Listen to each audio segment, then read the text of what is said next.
Hi, Bill Pattison, Art of Illusion. I get a lot of requests about palette knife painting. I love palette knife painting, and I was blessed in the early 1980s to get to study with one of Indiana's premier palette knife painter, Mr. Joe Trover, who's been gone for quite a few years. The guy could slap some serious paint with a knife. And even though I was already a professional, I never really wanted to palette knife paint. I was captivated, so I sat on the floor instead of trying to paint with him and just sat and watched him and got like little crumbs from a puppy thrown to me. And it's just amazing how you could just use one tool, and especially when you're outdoors and you have clean brushes. Now, what we talk about, most people think a palette knife is very thick, and probably most of all time we think of seeing television artists paint a knife for mountains. You see a lot of that, which is great. It does give a lot of texture. But for florals, foliage, animals, baskets, still lifes, pretty much you do anything with one little tool. And even though I have an assortment of palette knife, I've used this one knife for probably 15 years, and I've logged probably 10,000 paintings with it. I've only used 3 knives in all these years, and I wear them so much they actually look like a razor blade. And I actually slipped my hand open one night in class trying to demonstrate how sharp it was, not meaning to do that. But anyway, I'm going to do that simple, as we talk about all the other videos, simplify things. So I'm going to use blue and burnt sienna, ultramarine blue, burnt sienna, and white, my 3 favorite colors.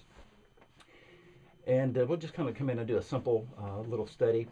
I'll probably break this down in 2-3 videos so we can spend some time on it. So I'm going to get started. Now, I am using some straight turpentine. Sometimes I will dilute the paint down, and I'm using a Permalba white, which is a very soft, creamy white. But sometimes I'll use a soft titanium white, a regular titanium, which is a little bit more texture to it. So sometimes I'll put 2 different colors out. This time I didn't. I just have the one. Now, one thing, if you palette knife or have it, you'll find out we use a lot more paint, which is the bad part of it, the bad crux of it. It's a little bit more costly. So I'll come up here and mix in some white, blue, little burnt sienna. Just kind of hold this down a little bit more to get it solid here. And you'll actually hear my knife move. I actually bounce it a lot versus just applying it on. So like with a brush, I'm kind of blending. But if you see on here, I'm starting to see all these movements inside the sky, and I may just with some of that. And sometimes I'll transfer it. You'll actually hear my knife or watch my knife again. I'll do this, pick it up, move it down. Like so many things we do in life, and I kind of developed my own style in the 80s. Not just in Mr. Trover, about a lot of the starving artist paintings that came over in the 80s, which did a lot of the palette knife.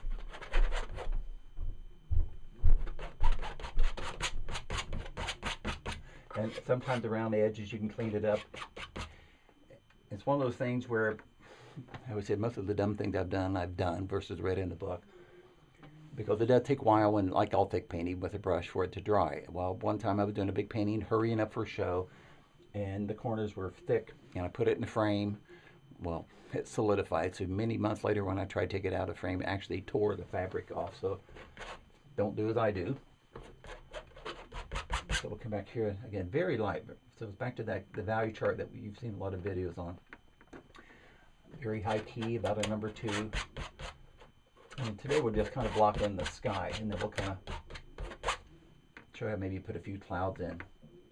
As I said, a lot of paint. Just when I think I've had plenty of paint out here, I probably used enough oil paint. I could have probably painted 2 or 3 paintings. And one thing with a palette knife, though, in all the years of having shows, and many times I would show 500, 600, 700 paintings in a show at a Sheridan somewhere, and maybe had 10 or 15 palette knife paintings or whatever, and it was amazing. Almost every one of them would sell because people would come up, collector, they knew it was a little different look. The colors a bit more vibrant, and some of them like the texture to it also.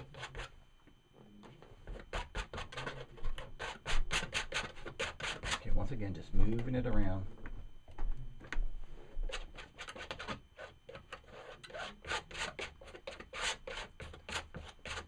Sometimes you see there, I'll turn my knife upside down, get the paint off the back of it. And I'm going to bring it down. I'm not sure where we're going to go as far as things, but I'll bring it down a little bit farther toward the horizon line.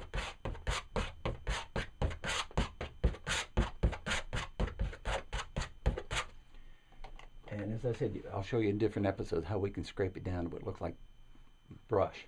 In fact, one of my friends was running the gallery where I was at, and the gentleman was looking at my paintings, and he thought it was actually airbrush. It was so smooth.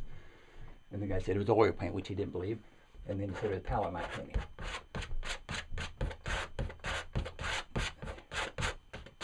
What you'll see is when we start putting other layers in, it actually works better when the paint's all wet.